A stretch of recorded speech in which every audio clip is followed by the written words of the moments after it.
दोस्तों, जो लोग प्रेमानंद जी महाराज को संत, सन्यासी और महाज्ञानी की कैटेगरी में रखते हैं, तो एक बार ये वीडियो देखिए। महाराज जी, मेरे पति के अलावा इस दुनिया में मेरा कोई नहीं है। पति को सर्वस्व मानकर आपकी आज्ञा में चलने से भगवत प्राप्ति हो जाएगी। पति को भगवान मानकर और भगवत भजन करते हुए पति की आराधना करने से भगवान की प्राप्ति हो जाएगी। मतलब जब आध्यात्मिक ज्ञान और परमात्मा का संविधान का ज्ञान न हो तो इसी प्रकार के उल्टे पुल्टे तर्क निकलते हैं। प्रेमानंद जी के हिसाब से यदि पति को भगवान मानकर ही पूजने से भगवान मिल जाते हैं, तो फिर भगवान को भगवान कहने का और भक्ति करने का ढोंग क्यों करते हैं?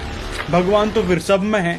इसी प्रकार यदि प्रेमानंद जी महाराज माता पिता को भगवान मानते हैं, तो फिर 13-14 वर्ष की उम्र में घर छोड़कर क्यों आ गए थे?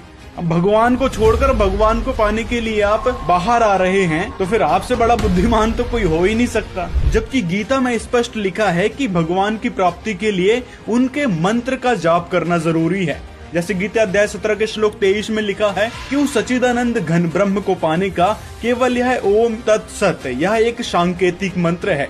और उसकी जानकारी आज के समय में संत रामपाल जी महाराज बता रहे हैं कि यथार्थ मंत्र ये कौन सा है। साथ ही सदग्रंथ भी बताते हैं कि हमारी श्रद्धा केवल उसे एक पूर्ण परमात्मा में होनी चाहिए और किसी में नहीं, क्योंकि परमात्मा की वाणी है कि जहाँ आशा तहाँ वासा होई, मन करम वचन सुमरियो सोई। इसीलिए प्रेमानंद जी महाराज या फिर अन्य गुरुओं के द्वारा बताई गई मनमानी भक्ति से ना तो मोक्ष मिलेगा ना ही सुख मिलेंगे, यह गीता जी में स्पष्ट रूप से लिखा है। आज के समय में संत रामपाल जी महाराज ही वह पूर्ण संत हैं जो यथार्थ भक्ति विधि बता रहे हैं, जिससे इस लोक में सुख मिलेगा ही मिलेगा, साथ में वह परलोक भी सुखी होगा, जहाँ जाने के बाद कभी जन्म मृत्यु नहीं होती। साथ में 101 पीढ़ी का भी उद्धार होगा, ये गारंटी संत रामपाल जी महाराज देते हैं।